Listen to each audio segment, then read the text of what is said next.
Brunei est un pays qui, en 2025, mérite d'être considéré comme l'un des plus riches et des plus stricts États d'Asie du Sud-Est.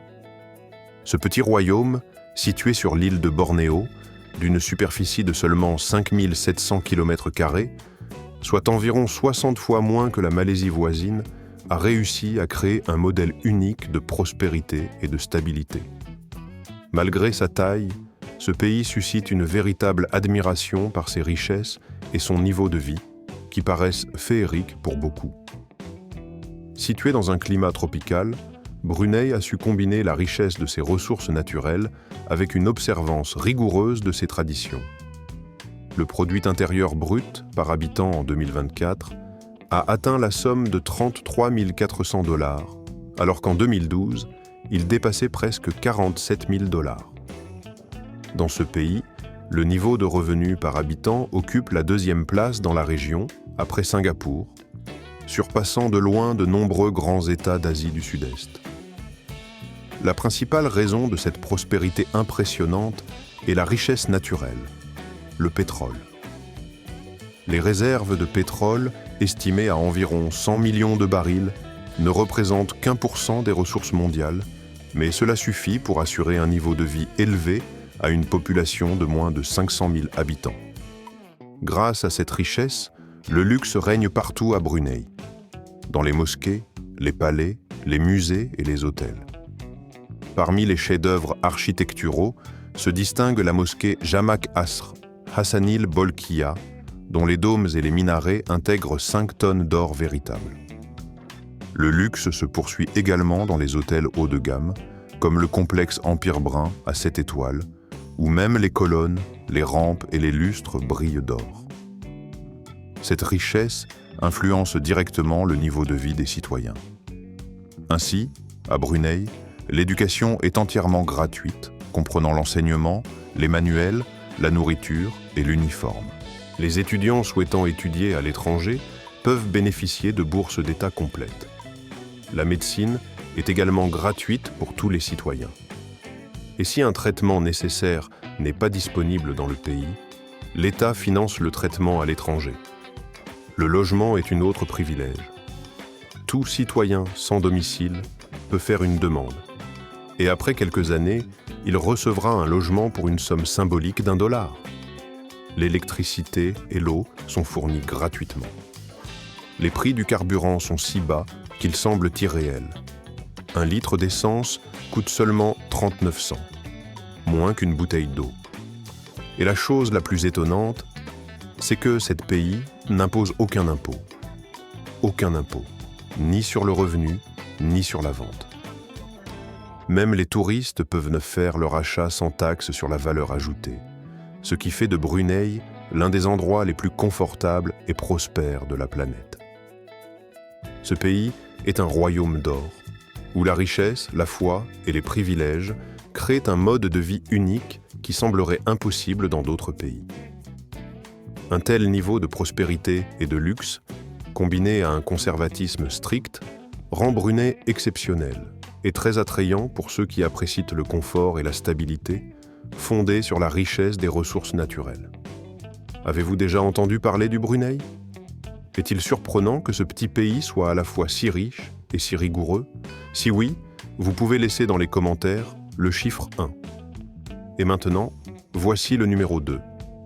C'est un pays qui occupe une place particulière en termes de rigueur en Asie du Sud-Est.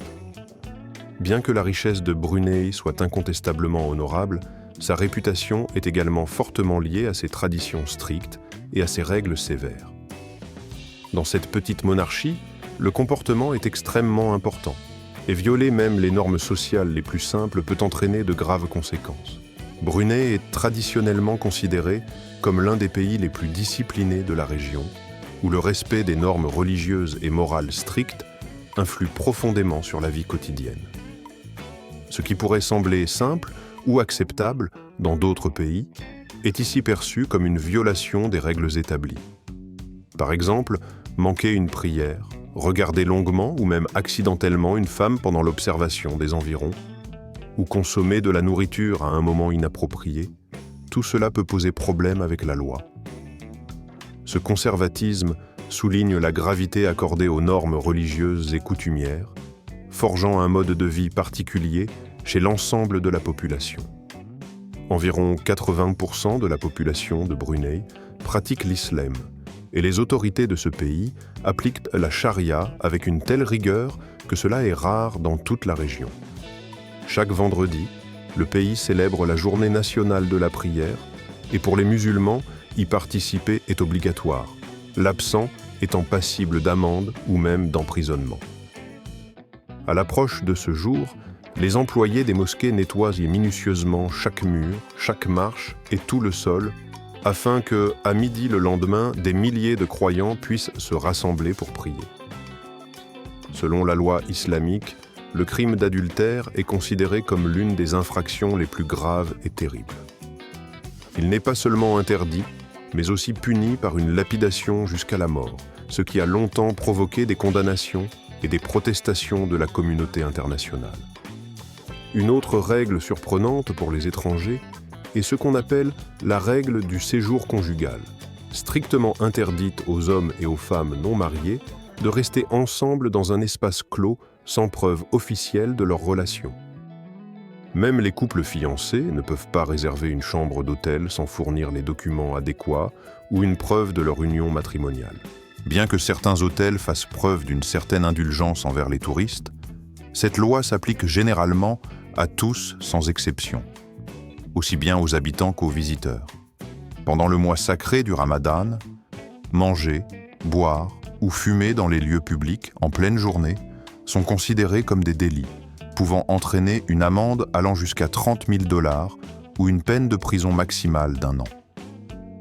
Ces règles s'appliquent même aux touristes en visite saisonnière.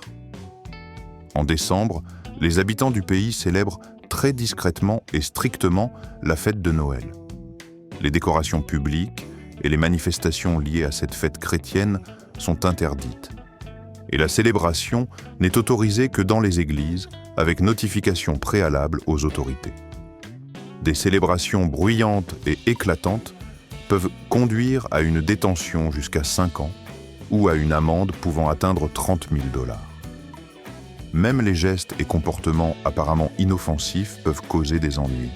Par exemple, un regard insistant ou une attitude inappropriée envers une femme en société sont considérés comme des formes de harcèlement et peuvent aboutir à une arrestation. Ce qui est considéré dans d'autres pays comme un geste romantique ou amical peut ici être perçu comme une violation des normes morales. Il existe de nombreuses règles de ce genre. Le système juridique du Brunei contient une longue liste d'interdictions régissant non seulement le comportement, mais aussi de nombreux aspects de la vie quotidienne, qui semblent tout à fait naturels pour la majorité. Si vous souhaitez savoir quelles autres lois étonnantes existent dans cet État ultra-conservateur, vous pouvez laisser un commentaire avec le chiffre 2. Et si vous voulez connaître les femmes les plus réservées d'Asie, indiquez le chiffre 3. Avez-vous déjà imaginé à quoi ressemblent les femmes du Brunei? Ce petit pays, situé entre la Malaisie et la mer de Chine méridionale, est une nation profondément islamique, façonnée par une forte influence de la culture malaise et arabe. Cette combinaison unique forme un type de beauté des femmes locales qui est à la fois fascinant et exceptionnel. Les femmes du Brunei allient des traits doux de l'Asie de l'Est à une subtile sophistication et noblesse arabe. Leur peau mate, impeccablement satinée, leurs yeux expressifs avec de longs cils et leur nez aquilin créent une image de dames gracieuses et nobles. Elles évoquent des princesses de contes de fées semblables à des mystérieuses Jasmines sans filtre ni ornements superflus. Bien que leur beauté mérite reconnaissance, peu de gens connaissent les femmes du Brunei en dehors de ce petit pays, ce qui les rend encore plus uniques et énigmatiques. Une partie de cette richesse et de cette influence s'explique par leur caractère réservé, ainsi que par le fait que les femmes du Brunei participent rarement à des concours de beauté régionaux ou internationaux.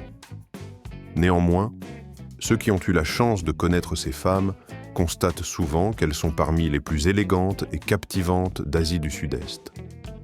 Leur style, tout comme leur manière, incarne la modestie et la finesse. La plupart des femmes préfèrent porter le baju kurung, une longue tunique ample qui se marie harmonieusement avec une jupe ou un pantalon. Cela est souvent complété par un tudung ou un foulard qui, malgré leur simplicité, ne rendent pas leur tenue banale. Les tissus en soie, la broderie fine et l'harmonieux mélange des couleurs mettent en valeur le goût impeccable, la délicatesse et le statut qui se cache derrière une apparence modeste. Les femmes qui ne sont pas musulmanes s'habillent un peu plus librement, mais conservent néanmoins une élégance douce et respectueuse, parfaitement en accord avec la culture conservatrice du Brunei. Les fêtes de mariage dans le royaume sont de véritables événements spectaculaires, combinant traditions riches, éclat et solennité, souvent sur plusieurs jours. La mariée, vêtue d'un baju kurung brodé d'or et ornée d'une couronne scintillante avec des bijoux délicats, ressemble à une héroïne d'un royaume féerique, littéralement sortie de contes de fées. Pour beaucoup, c'est l'un des rares cas où même le conjoint voit sa future épouse dans un tel éclat lumineux. Dans la vie quotidienne à Brunei, la modestie et la retenue sont valorisées avant tout.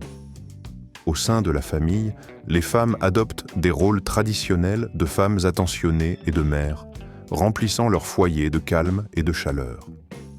Cela ne signifie pas pour autant que leur vie est limitée à la maison. Au Brunei, l'éducation est gratuite et encouragée pour tous les segments de la population.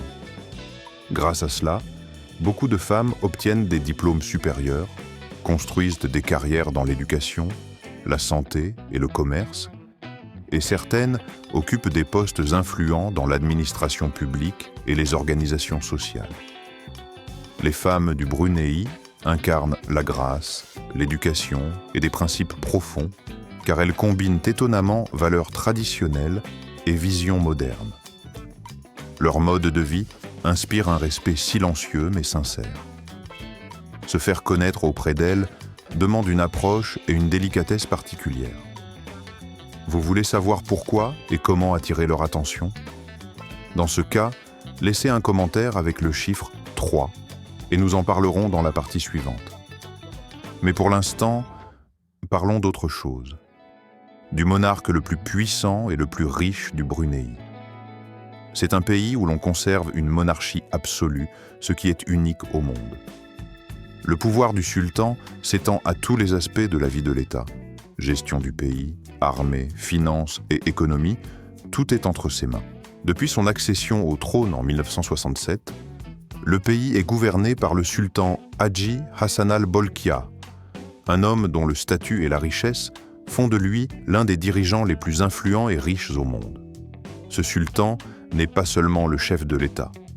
Il occupe aussi les postes de Premier ministre, ministre de la Défense, ministre des Finances et ministre de l'Économie. En d'autres termes, tout le pays est sous sa direction et son contrôle direct. Selon des experts, sa fortune personnelle dépasse 30 milliards de dollars, ce qui le place parmi les monarques les plus riches du monde. La plus grande passion du sultan est sa collection de voitures. Selon les rapports, dans son garage privé, on compte environ 7000 voitures de luxe, d'une valeur dépassant 5 milliards de dollars. Parmi elles, 600 Rolls-Royce, plus de 574 Mercedes, 452 Ferrari, presque 400 Bentayga et des centaines de BMW. Chacun de ces véhicules est une véritable œuvre d'art, soulignant son statut et son goût pour le pouvoir. Certains sont ornés d'or étincelant qui brille du corps jusqu'aux détails de l'intérieur, comme une pierre précieuse nichée au cœur de la richesse. La flotte automobile du sultan ne se limite pas aux routes et aux moyens de transport habituels. Elle comprend toute une arsenal de voitures exclusives et d'engins volants. Parmi eux, le célèbre Boeing 747 avec une finition luxueuse, ainsi qu'un Airbus A321 orné de 100 inserts en or. De plus, le souverain dispose de plusieurs petits jets et hélicoptères, lui permettant de se déplacer rapidement et confortablement dans n'importe quelle région du monde. Plus encore, un jour, il a lui-même pris le cockpit de son Boeing 747 et s'est envolé pour Washington afin de rencontrer le président des États-Unis pour discuter de questions liées au pétrole et à la politique climatique. Sa résidence personnelle est le palais de Nurul Iman, évalué à 1,5 milliard de dollars et inscrit officiellement dans le livre Guinness des records comme le plus grand palais du monde. Dans cette magnifique construction, il y a 1700 chambres, 257 salles de bain, 44 escaliers, 18 ascenseurs et 5 piscines, toutes éclairées par 51 000 ampoules. Même les écuries à vaches ne sont pas dénuées de luxe. Elles sont équipées de climatisation pour le confort de 200 chevaux de race, vivant dans une élégante opulence inaccessible à la plupart des gens sur Terre. La vie du sultan lui-même est tout aussi impressionnante. Chaque coiffure lui coûte environ 20 000 $, son coiffeur personnel étant spécialement amené de Londres pour garantir un service de la plus haute qualité. Il a fêté en grande pompe ses 50 ans pendant 2 semaines, dépensant près de 17 millions de $ pour payer Michael Jackson pour une performance qui a secoué tous les spectateurs. Lors du mariage de son fils, le sultan a de nouveau invité le célèbre chanteur, payant 10 millions de $ pour sa présence. Malgré ses sommes exorbitantes et sa richesse, le sultan reste une figure profondément respectée et aimée par son peuple. Les citoyens du Brunei bénéficient de soins médicaux gratuits, d'éducation et de logement, témoignant de la générosité et de l'attention de l'élite dirigeante. La famille royale est connue pour sa modestie. Lors des fêtes nationales, le sultan et ses proches descendent souvent à la rencontre des habitants locaux, leur tendant la main et échangeant des sourires amicaux. À Brunei, pouvoir, richesse et générosité se conjuguent en une seule personne, qui non seulement gouverne l'État, mais incarne aussi l'essence même de toute la nation. Le 5e numéro concerne les moyens de transport. Les motos, les bus et les taxis ont pris leur retraite, occupant une place très modeste dans la vie du pays. Dans la plupart des États d'Asie du Sud-Est, comme au Vietnam ou en Thaïlande, les rues sont bondées de motos formant des hordes qui créent du bruit et du chaos. Mais à Brunei, c'est tout autre chose. Ici, vous ne verrez pratiquement pas ce type de transport, car les voitures sont abordables, faciles à utiliser et l'essence y est moins chère qu'une bouteille d'eau. La population d'un petit pays, un peu plus de 45 000 habitants, possède presque tous des voitures. Environ 300 000 véhicules sont enregistrés, ce qui signifie que chaque famille dispose au moins d'une voiture particulière. Le taux de motorisation est l'un des plus élevés en Asie du Sud-Est, et beaucoup de ces voitures sont des marques prestigieuses telles que Lexus, Mercedes et BMW. Cela ne signifie pas forcément que tous les habitants soient extrêmement riches. Plutôt, grâce à de faibles taxes à l'importation et à un revenu moyen élevé, posséder une voiture devient accessible à la majorité. C'est pourquoi les citoyens utilisent rarement les transports publics qui y sont peu développés. Les seuls bus circulent dans la capitale, Bandar Seri Begawan, avec seulement 6 lignes peintes en violet. Le tarif est d'environ 1 dinar brunei, mais leur horaire est quasiment inexistant, et il n'y a que peu d'arrêts. Il faut souvent attendre 1 heure ou plus pour voir un bus si l'on a de la chance.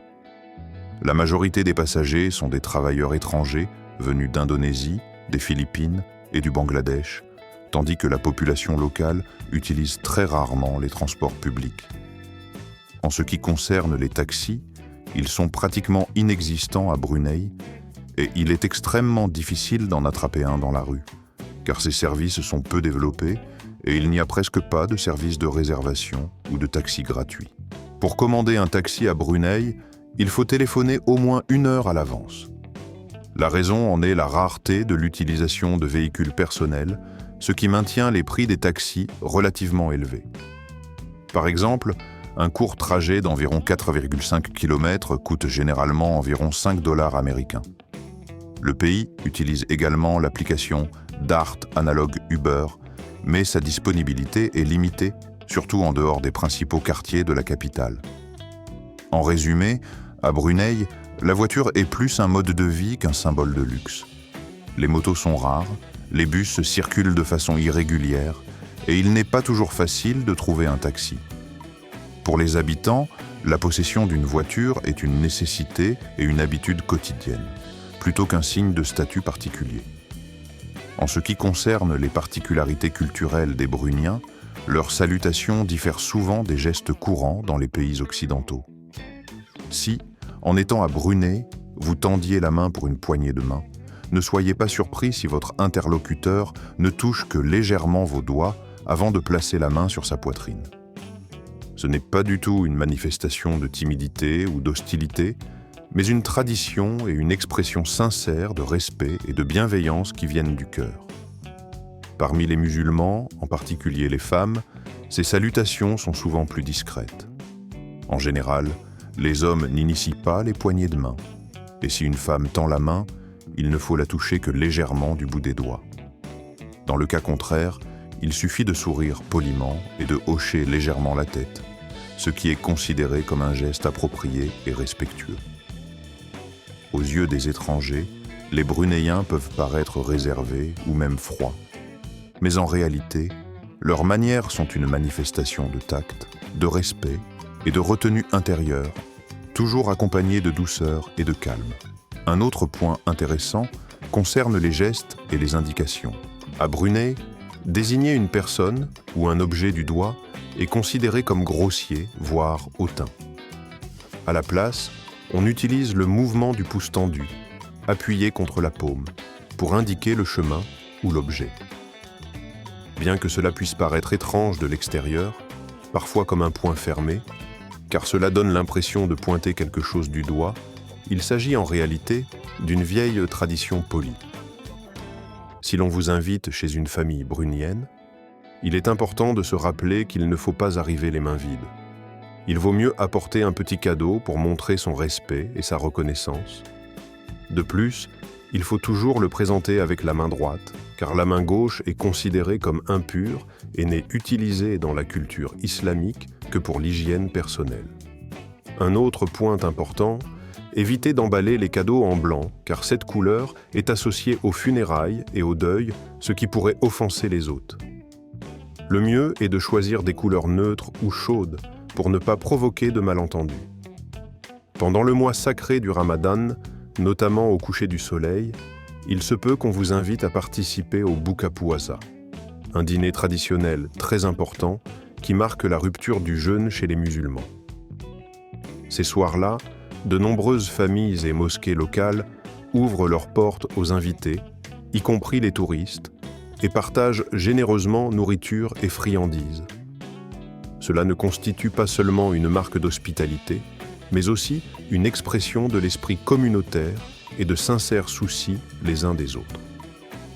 Si vous êtes invité, essayez de ne pas refuser, même si vous n'avez pas particulièrement faim. Accepter une petite portion est une marque de gratitude et de respect pour les traditions du pays. Lors d'événements religieux ou de festivals locaux, prêtez une attention particulière à l'ordre de sitting. À Brunei, il est courant que les hommes et les femmes soient assis séparément. Et si vous vous retrouvez par erreur dans la mauvaise partie, cela pourrait provoquer de la perplexité ou même une situation embarrassante.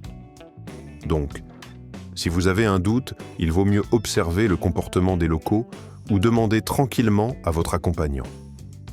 En général, les manières, les gestes et les petits signes de respect à Brunei sont souvent bien plus importants que les mots. Comprendre et respecter ces traditions vous aidera à éviter des situations gênantes, tout en ouvrant le cœur et l'esprit de ce pays. Imprégné de dignité intérieure, de valeurs religieuses profondes et d'une hospitalité calme et sincère. Faits intéressants sur Brunei. Dans de nombreux pays du monde, les jours de repos tombent le samedi et le dimanche, mais la situation à Brunei est différente. Ici, les jours de congé officiels sont le vendredi et le dimanche. Le choix du vendredi comme jour de repos n'est pas dû au hasard, car il est considéré comme le jour le plus sacré et important de la semaine pour les musulmans. À différentes époques, des idées et même des propositions ont été avancées pour ajouter le samedi à ces jours de repos afin de les rendre plus longs. Si une telle décision était adoptée, Brunei deviendrait l'un des rares pays au monde où le repos durerait 3 jours consécutifs. Imaginez. Pendant que la majorité des gens profitent de 2 jours de repos, les Bruniens pourraient en profiter 3.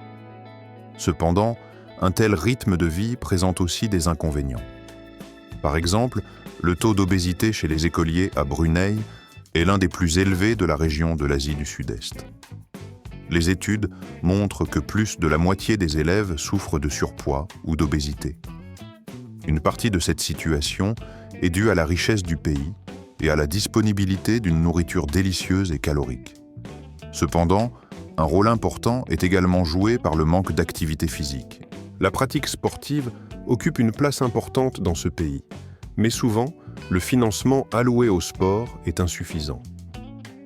L'histoire de la participation de Brunei aux Jeux Olympiques illustre bien la situation actuelle.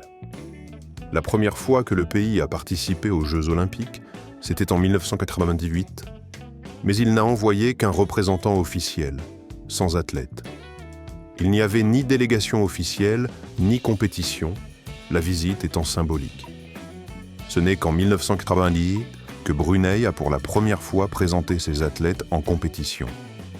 Aujourd'hui encore, le pays n'a pas remporté de médaille olympique. Dans l'ensemble, le sport à Brunei est plutôt perçu comme une forme de divertissement ou de loisir plutôt que comme une compétition sérieuse. L'un des rares exceptions est le football, un sport qui bénéficie d'une attention particulière parmi la population et la famille royale. Lors du championnat de l'Asie du Sud-Est en 2009, la rumeur veut que le sultan de Brunei ait déclaré son intention de récompenser ses footballeurs avec 40 millions de dollars Brunei, soit environ 15 millions de dollars américains, si l'équipe nationale parvenait à faire match nul face à l'équipe du Vietnam. Ce geste généreux était expliqué non seulement par l'amour du sport, mais aussi par le désir d'inspirer l'équipe à la victoire, ou du moins à une performance honorable.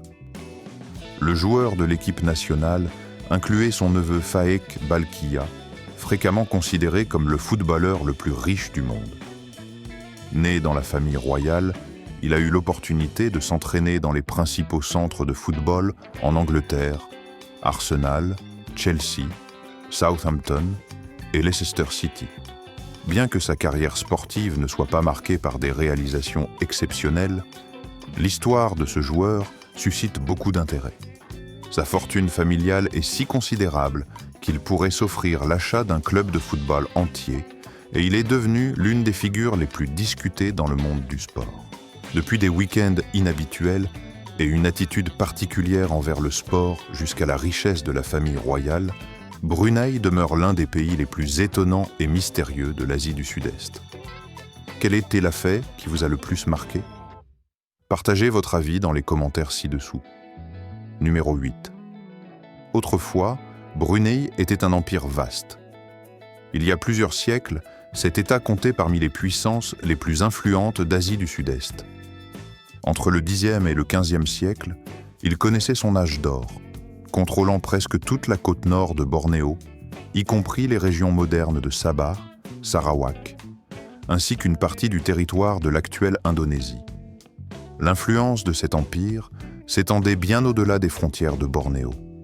Elle atteignait le sud des Philippines, y compris l'archipel de Sulu, même les îles de Kalimantan et Manille. Tout cela avant l'arrivée des Espagnols dans la région. Le territoire de Brunei, à l'époque ancienne, dépassait largement sa superficie actuelle. Si l'on peut imaginer le Brunei moderne comme un appartement calme et confortable, alors dans le passé, c'était un bâtiment immense. Un penthouse avec vue panoramique sur l'océan, contrôlant les principales routes commerciales dans toutes les directions.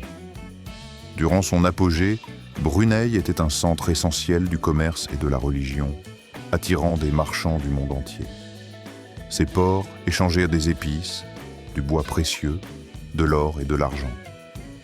Les souverains du pays, les sultans, entretenaient des liens diplomatiques solides avec la dynastie Ming et d'autres États en plein développement en Asie du Sud-Est, consolidant leur rôle de carrefour central du commerce et de la culture dans la région.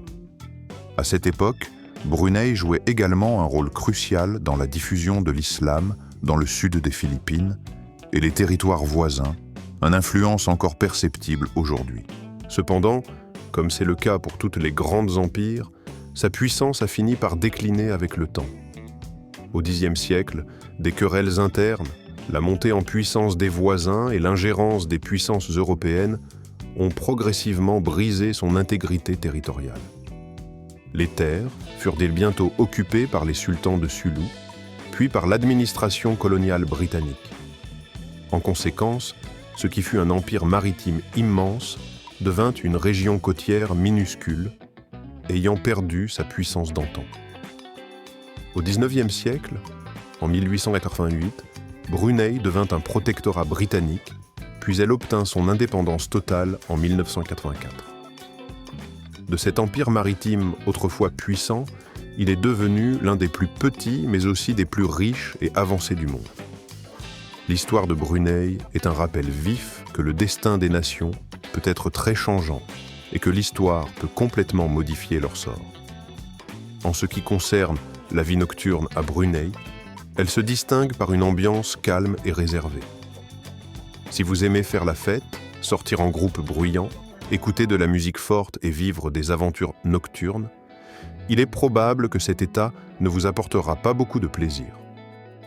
Dans le pays, la loi islamique stricte interdit la consommation d'alcool et de tabac dans les lieux publics. Ici, vous ne trouverez pas de clubs lumineux au néon, de pubs bruyants ou de bars ouverts 24 heures sur 24 comme à Bangkok ou à Singapour. Cependant, cela ne signifie pas que les touristes ont l'interdiction d'organiser des rencontres privées avec un verre. Il est autorisé d'apporter jusqu'à 2 litres de boissons alcoolisées ou 2 caisses de bière, mais leur consommation n'est permise qu'en privé, par exemple dans la chambre d'hôtel. Une condition importante est que se présenter en état d'ébriété dans la rue ou dans des lieux publics est strictement interdit. Les violations de ces règles entraînent des sanctions et des amendes importantes. On peut dire qu'en Brunei, il est permis de lever son verre uniquement derrière des portes closes et dans un cadre privé. Mais que se passe-t-il dans les rues après le coucher du soleil ? En réalité, même le jour, les rues du pays sont très calmes, et le soir, elles le deviennent encore plus. La vie nocturne active y est pratiquement inexistante, et tout s'éteint le soir. Les divertissements nocturnes sont principalement concentrés autour des marchés. Le plus célèbre d'entre eux est le marché de Gadong, dans la capitale, Bandar Seri Begawan, où l'on peut ressentir cette vie nocturne modeste propre au Brunei. Ici, derrière des étals colorés proposant une variété de plats de rue, se rassemblent locaux et touristes, emplissant l'endroit de rires et d'arômes de délices nationaux. La star incontestée de tout marché nocturne brunéen est, sans aucun doute, le durian, le fruit qui a la réputation d'être le roi des fruits d'Asie du Sud-Est. Il divise autant qu'il fascine. Certains aiment sa saveur riche, crémeuse et sucrée, tandis que d'autres, le découvrant pour la première fois, sont souvent frappés par son parfum puissant et spécifique. Son odeur est comparée à celle de l'oignon pourri ou du vieux fromage, ce qui fait souvent fuir les non-initiés. En saison, le parfum du durian remplit l'air bien avant votre arrivée au marché, et il est perceptible même dans les rues voisines. Qu'on l'aime ou qu'on le tolère, il faut absolument goûter le durian, surtout sous la douce lumière nocturne. Ce fruit est un véritable symbole, associé à une tradition culturelle locale, un rituel particulier. Il ne faut pas s'attendre à ce que le marché ouvre tard. À 11 heures du soir, la plupart des étals sont déjà fermés et la ville retombe dans un silence absolu. Pour les voyageurs habitués à une vie nocturne qui dure jusqu'à l'aube, cela peut sembler inhabituel. Mais pour ceux qui cherchent calme, solitude, réflexion et détente, les nuits paisibles du Brunei révéleront une beauté rare de nos jours.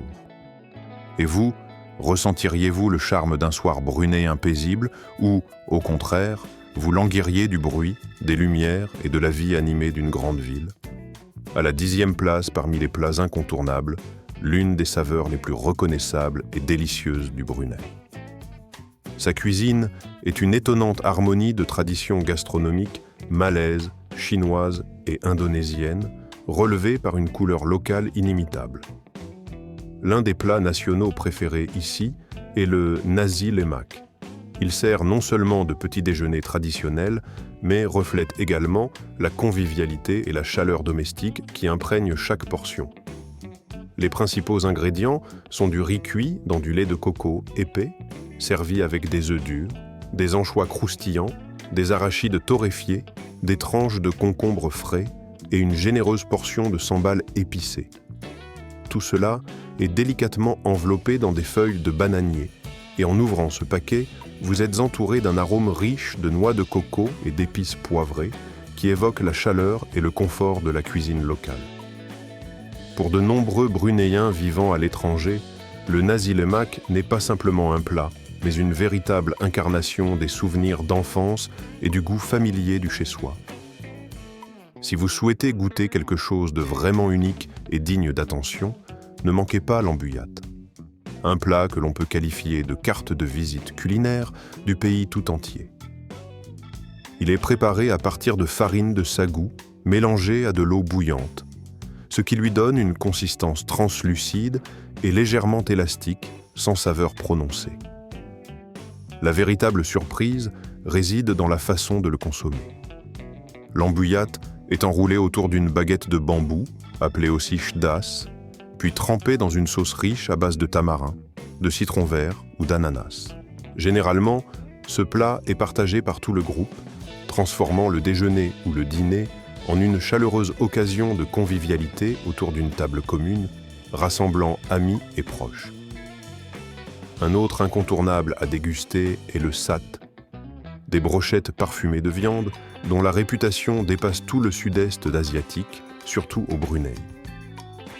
Des morceaux de bœuf, de poulet ou d'agneau sont marinés au préalable dans un mélange d'herbes et d'épices, puis grillés sur des braises aux arômes fumés inimitables. Il est habituel de les servir avec une sauce aux arachides douces, des tranches de concombre frais et de petites galettes de riz. Un accompagnement simple mais très savoureux. La saveur du fumé, des épices et de la viande juteuse est difficile à décrire avec des mots, et le prix d'une brochette est souvent de seulement quelques dollars. C'est pourquoi le sat mérite absolument d'être goûté lors des marchés nocturnes, des fêtes et des festivals. C'est un vrai délice et une partie intégrante de la culture locale qui reste gravée longtemps dans la mémoire. Dans les rues du Brunei, on peut aussi découvrir une douceur emblématique de la cuisine de rue, le cuit, un nom générique pour une multitude de desserts colorés. Ils sont cuits à la vapeur, cuits au four ou frits, et leur saveur repose sur l'arôme de noix de coco, de pandan et de sucre de palme. Le cuy est particulièrement populaire pendant le ramadan, quand il est souvent servi pour rompre le jeûne au coucher du soleil. C'est une véritable gourmandise qui crée une atmosphère particulière et vous enveloppe de chaleur et de douceur. Et bien sûr, aucun voyage au Brunei ne serait complet sans une dégustation de nasi tok, le plat national officieux du pays. C'est simple, mais incroyablement délicieux. Du riz bouilli, du poulet juteux grillé et du sambal épicé. En général, une portion ne coûte qu'$1 américain, ce qui en fait l'une des spécialités de rue les plus abordables et populaires pour les touristes comme pour les locaux. Ainsi, en étudiant la cuisine et la culture du Brunei, on comprend que tous les plats portent en eux un peu de chaleur, d'histoire et de tradition de cette région paisible mais riche en trésors culturels. Malgré la richesse de son pays et la diversité de ses attractions culturelles, l'un des plats les plus populaires à Brunei jouit d'une affection méritée de la part de toutes les générations, des jeunes étudiants aux hommes d'affaires expérimentés. Le nom de ce plat a une origine plutôt amusante. Il provient d'un mot malaise signifiant « frapper ». Cela fait référence au fait qu'autrefois, les clients frappaient des coups de bâton à la porte des vendeurs tard dans la nuit pour acheter une portion de cette délicieuse gourmandise. Même aujourd'hui, ce type de nourriture de rue se trouvent dans de petits stands et de confortables cafés qui ferment tard dans la nuit. Ceci rappelle que parfois, les plats les plus simples recèlent des histoires riches et des traditions culturelles qui relient passé et présent. Numéro 1. Les sites touristiques célèbres de Brunei incluent certains des exemples les plus brillants de l'art architectural. Au cœur de la capitale, Bandar Seri Begawan, se dresse le joyau principal, la mosquée Amara Ali Sofuddin, construite en 1958. Sa silhouette élégante impressionne par sa beauté.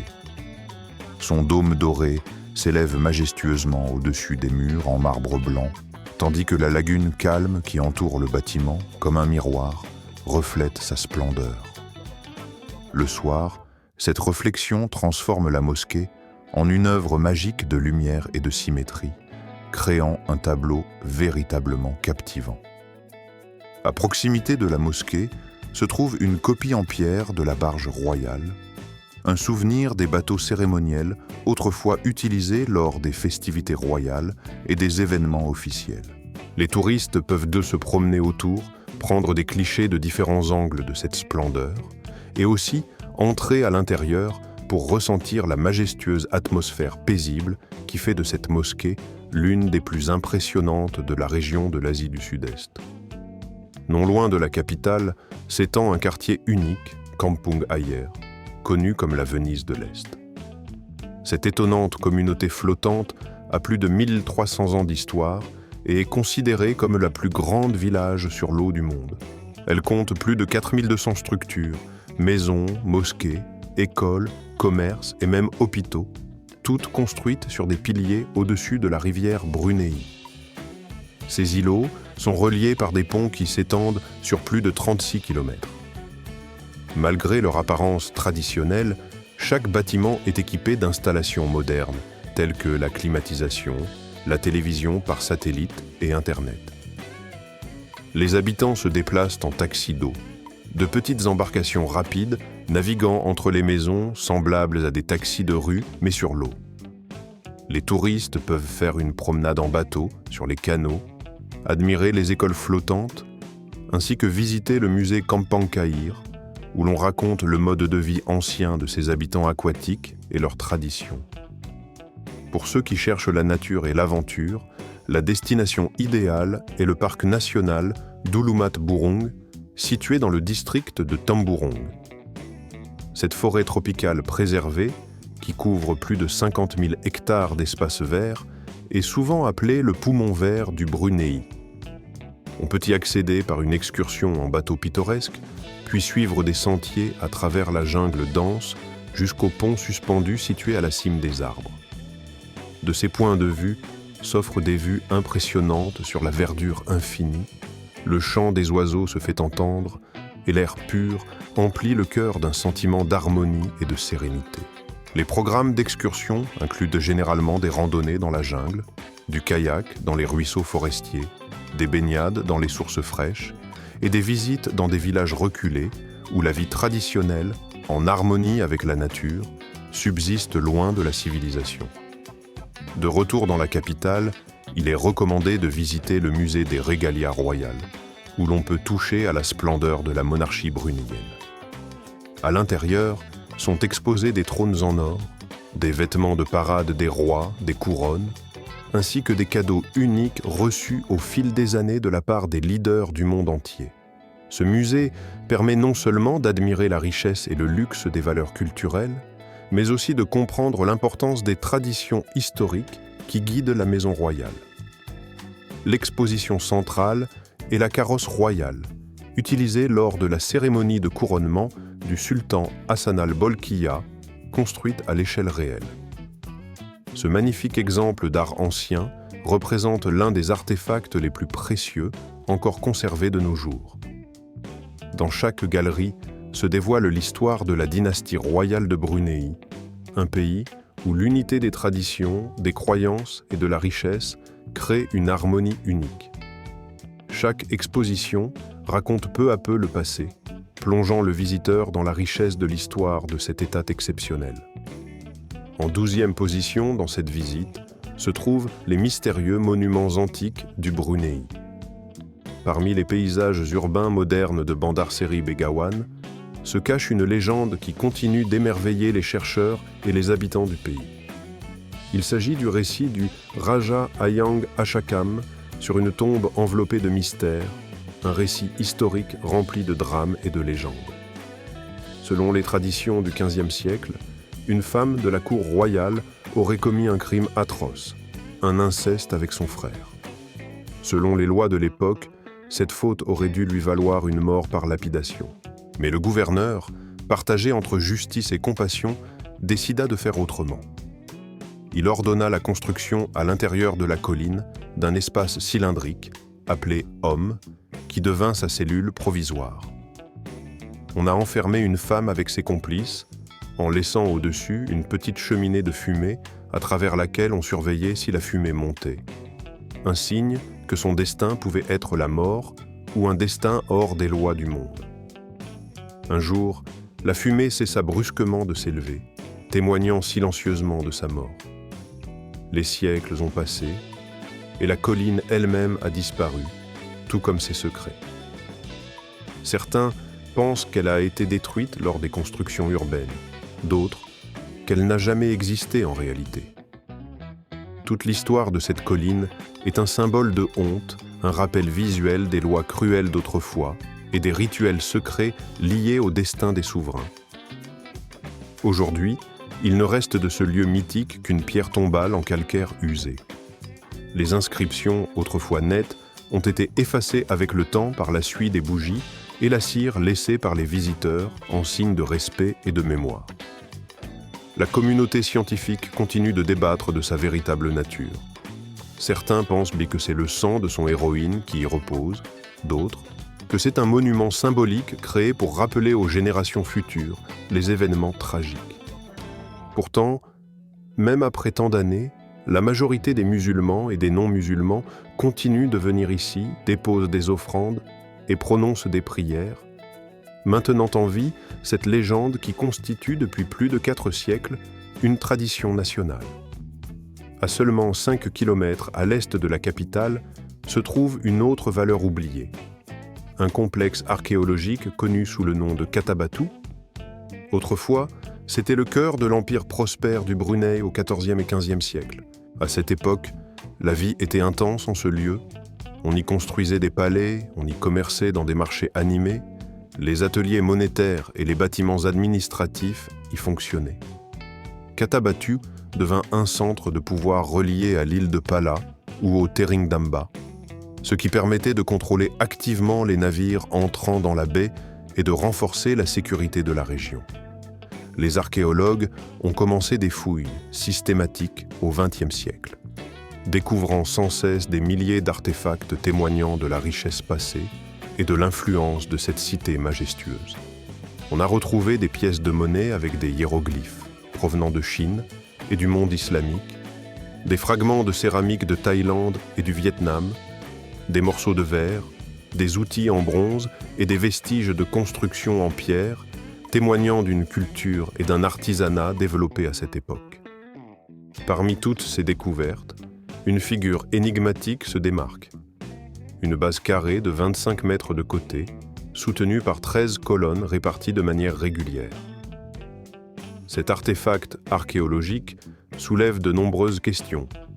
Personne ne sait avec certitude ce qu'il y avait à l'endroit autrefois.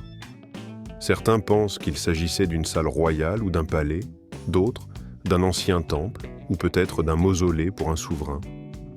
Le temps, les inondations et l'érosion ont totalement effacé les structures environnantes, ne laissant que des vestiges en pierre et de nombreuses énigmes irrésolues.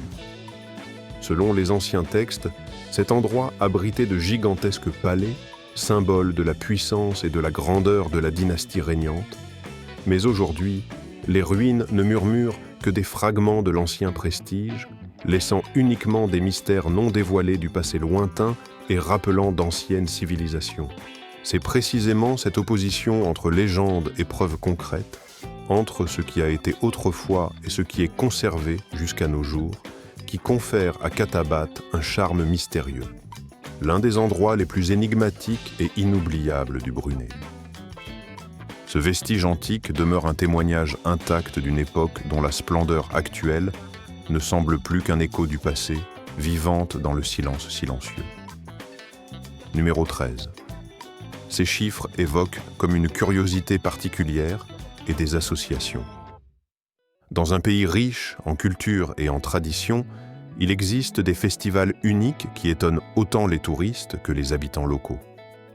L'événement le plus important et le plus largement célébré au Brunei est Hari Raya Eid al-Fitr, la fête marquant la fin du mois de Ramadan. Lorsque la nouvelle lune apparaît dans le ciel, les familles se rassemblent en vêtements traditionnels. Les femmes portent des tenues baju kurung ou baju milayu, et les hommes des costumes de fête spéciaux. Pendant ces journées, les maisons sont soigneusement nettoyées, décorées, et les tables se remplissent de délices sucrées, cuits, gâteaux parfumés à l'ananas, plats à base de noix de coco et de sucre de palme, remplissant les foyers d'une atmosphère chaleureuse et joyeuse.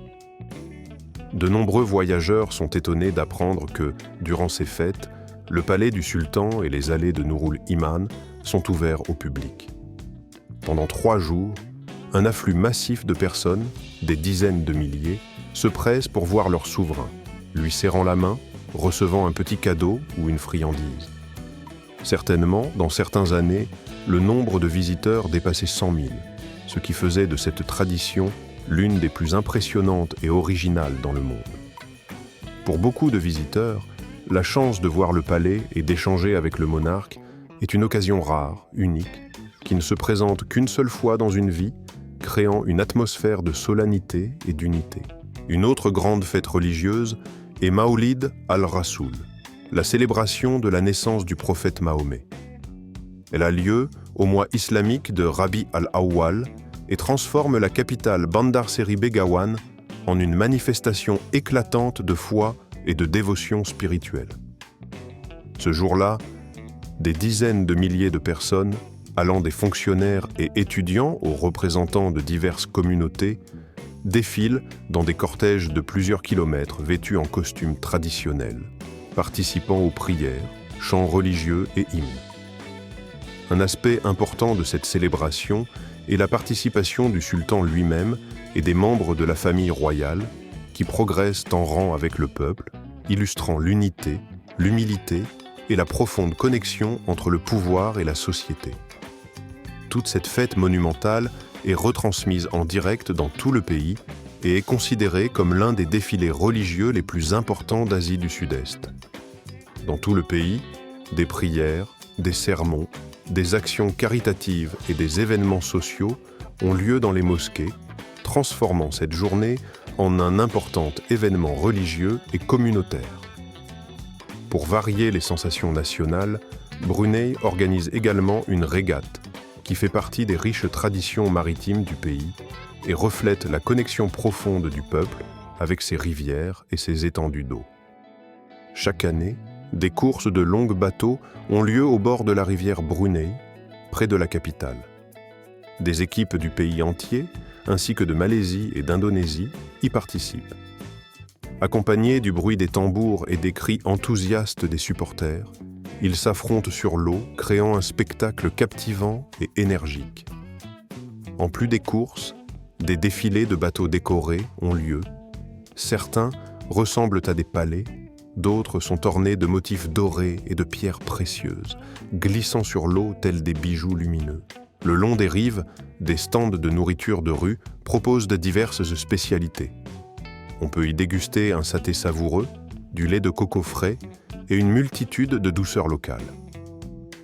Cet événement transforme la rivière Brunei en un lieu vif et coloré, rempli de rires, de couleurs et d'une atmosphère festive jusqu'à tard dans la nuit. La nuit venue, la ville s'illumine de 1000 feux et au fil de ses rues et le long de la rivière se répand l'arôme des épices et des sucreries. Numéro 14. Conseil aux voyageurs. En planifiant un premier voyage à Brunei, il est important de se préparer à certaines particularités qui pourraient bien surprendre. Avant tout, il faut garder à l'esprit que de nombreux sites célèbres, bien qu'accessibles aux visiteurs, ont un horaire très limité. Les mosquées, musées et même les palais royaux ont souvent des heures de visite strictes et il peut parfois être difficile d'y accéder sans rendez-vous ou à des horaires précis.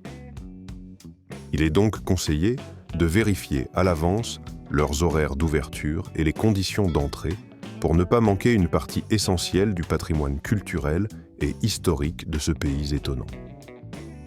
Il arrive fréquemment qu'en arrivant dans un musée avec une collection royale ou au palais Istana Nurul Iman, les visiteurs découvrent que ces lieux historiques et culturels sont temporairement fermés. La cause peut en être les heures de prière ou des événements privés nécessitant la fermeture des sites ouverts au public.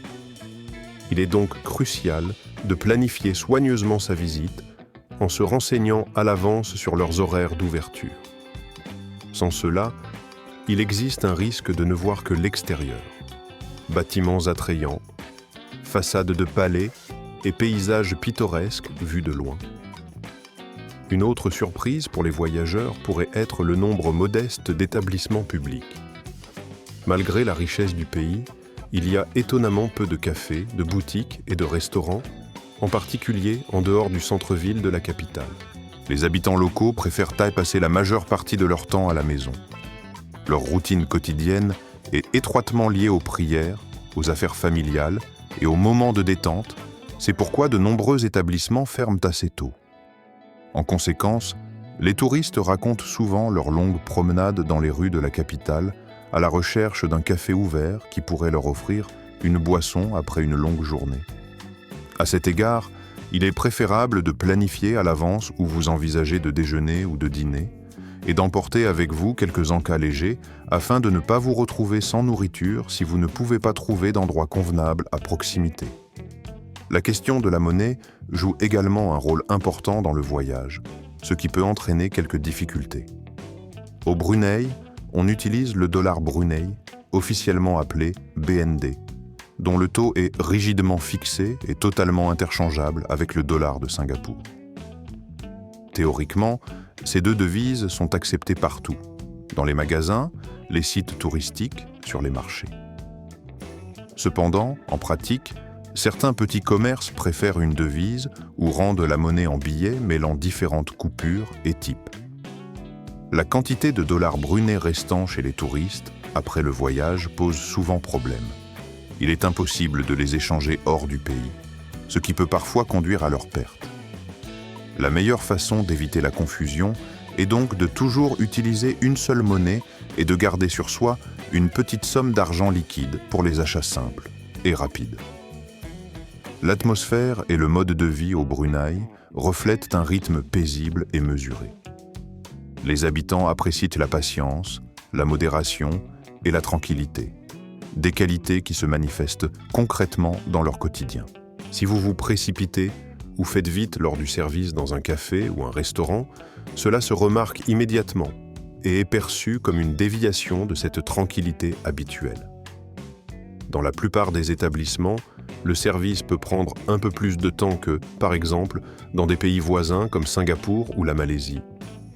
Attendre environ 15 à 20 parfums minutes avec une tasse de café parfumé ou un plat complet devient alors partie intégrante de ce rythme détendu qui prône la sérénité et l'équilibre de vie. En s'habituant à ce mode de vie, il est plus facile de comprendre et de ressentir les particularités du pays où la paix et l'ordre ne sont pas seulement des mots, mais des valeurs essentielles. Malgré la propreté exceptionnelle des rues urbaines, il y a étonnamment peu de poubelles au Brunei. Cela signifie qu'il faut parfois parcourir une certaine distance avec des déchets à la main, car la possibilité de jeter ses ordures immédiatement près des maisons ou dans la rue est limitée. Même dans les quartiers de la capitale, les poubelles sont rares. Il est donc conseillé d'emporter un petit sac ou un sachet pour les déchets, afin d'y rassembler ses ordures et de les jeter seulement une fois de retour à l'hôtel ou chez soi. Voyager dans ce pays, c'est avant tout une expérience de calme, de ralentissement du rythme, d'observation des détails et de capacité à apprécier chaque instant. Ici, il ne s'agit pas d'une agitation infinie ou de la vie nocturne, comme dans les centres touristiques plus vifs et actifs. Brunei concerne le fait de s'arrêter, d'écouter et de comprendre comment vivent les habitants locaux, ainsi que la rigueur avec laquelle l'ordre et l'harmonie sont maintenus. En ce qui concerne le coût de la vie pour les étrangers dans cet État pétrolier, malgré des allocations généreuses de l'État, il existe néanmoins certaines particularités. En analysant les dépenses, on peut remarquer que certaines sont tout à fait abordables, tandis que d'autres peuvent considérablement augmenter. La dépense la plus importante est généralement le logement. Alors que les citoyens locaux peuvent faire la queue pour obtenir une maison d'État à un prix symbolique, les étrangers doivent louer des appartements ou des maisons sur le marché privé. Dans la capitale, Bandar Seri Begawan, un appartement d'une pièce coûte environ de 500 à 800 $ américains par mois, tandis qu'un logement plus spacieux dans un bon quartier dépasse souvent 1200 $ en fonction de la taille et de l'emplacement. Les dépenses pour l'alimentation dans ce pays sont très variées et peuvent différer considérablement selon les préférences et le lieu d'achat.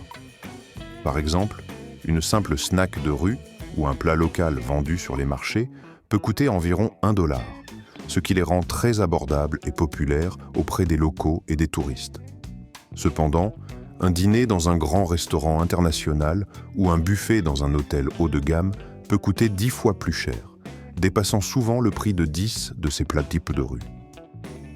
Les produits alimentaires importés ne constituent pas non plus le segment le moins coûteux du marché. Un litre de lait coûte souvent plus de 2 $, tandis que des fruits frais venus de pays lointains comme l'Australie ou les États-Unis peuvent atteindre des prix très élevés. Par ailleurs, sur les marchés traditionnels et dans les petits commerces locaux, l'accès aux produits de base tels que le riz, la poule fraîche et les légumes reste très bon marché, ce qui les rend très attractifs pour ceux qui souhaitent cuisiner chez eux sans dépenser beaucoup. En ce qui concerne les services publics, la situation est un peu plus complexe. Les citoyens bénéficient de subventions de l'État, ce qui aide à réduire les dépenses, mais les étrangers doivent payer les tarifs aux tarifs du marché. Pour un petit appartement, il faut compter en moyenne entre 100 et 150 $ par mois, ce qui est relativement élevé pour un budget moyen.